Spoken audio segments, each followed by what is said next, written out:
Kok masa mau buat konten seperti ini, Habib Rizik menjadi ketum PBNU itu tidak masuk akal. Kalian bahas tentang isu penggulingan ketum PBNU, Gus Yahya.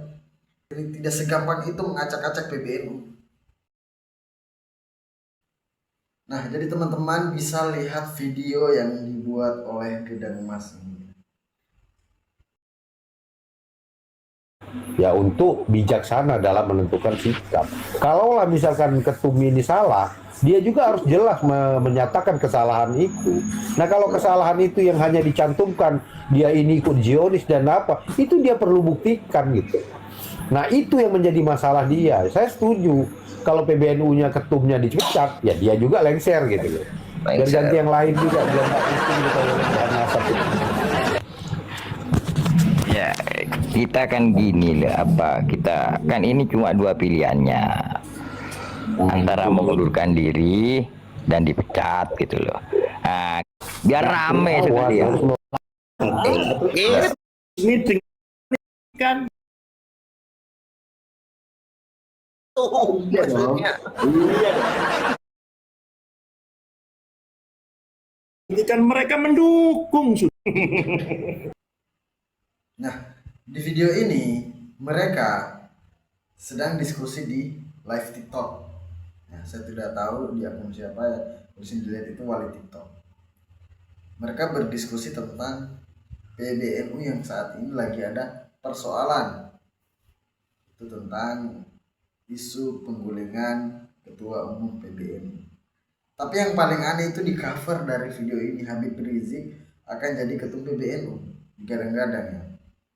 Bagi saya kalau buat konten itu yang lebih masuk akal, Habib Rizik itu bukan bagian dari NU ya, bukan bagian dari NU. Jadi yang bisa jadi ketua umum PBNU itu adalah orang yang menjadi bagian dari NU.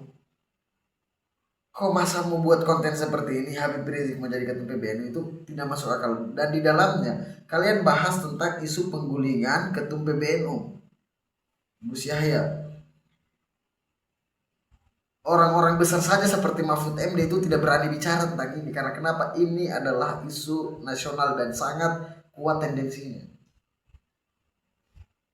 Organisasi sebesar NU seperti kalian mau urus begitu, bahwa seolah-olah kalian berasumsi bahwa Gus Yahya itu layak untuk dilengsarkan jadi ketum PBNU atas unsur apa coba?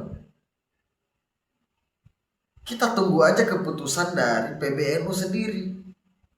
Sejauh ini yang saya pelajari dari apa yang menjadi topik tentang video ini ya, isu penggulingan Gus Yahya menjadi ketum PBNU. Sejauh ini yang saya pelajari itu biasa aja. Karena kenapa? Kalau dilihat dari isunya ya, Gus Yahya juga mengatakan bahwa Rais Surya ataupun rapat harian itu tidak ada kewenangan untuk memecat ketum PBNU. Nah, ini sudah ada pernyataan dari ketum PBNU itu, dan itu berdasarkan ADART. Nah, kalau misalkan kalian bicara di TikTok ya, kemudian upload di YouTube lah, bicara bahwa PBNU seperti ini bisa diacak-acak seperti ini, tidak segampang itu mengacak-acak PBNU. Sekelas partai besar saja, partai politik itu belum bisa mengacak-acak PBNU. Dulu aja Pak Harto mau mengacak-acak PBNU di bawah kepemimpinan Gus Dur, itu tidak mampu, guys.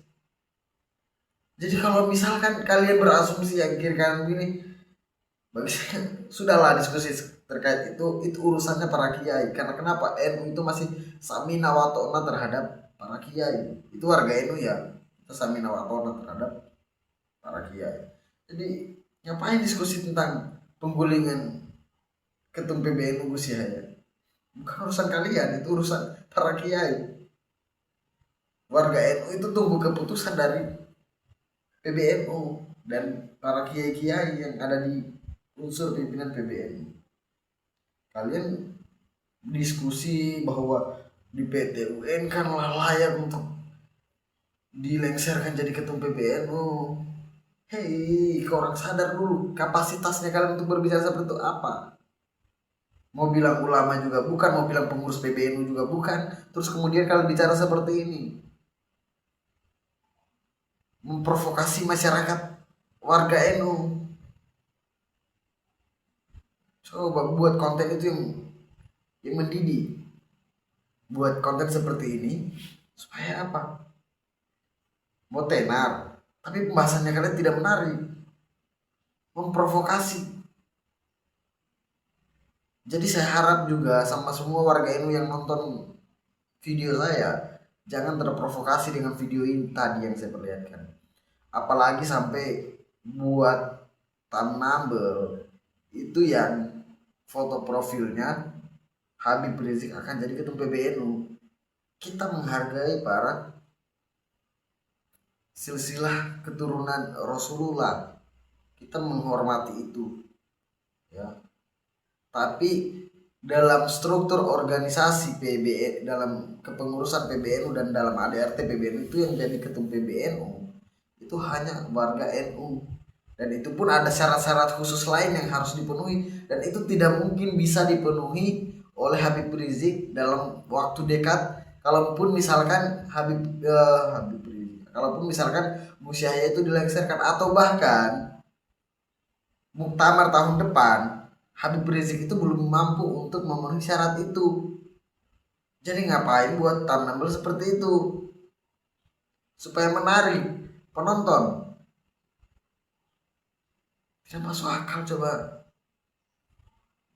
Jadi warga NU tolong jangan terprovokasi dengan video ini.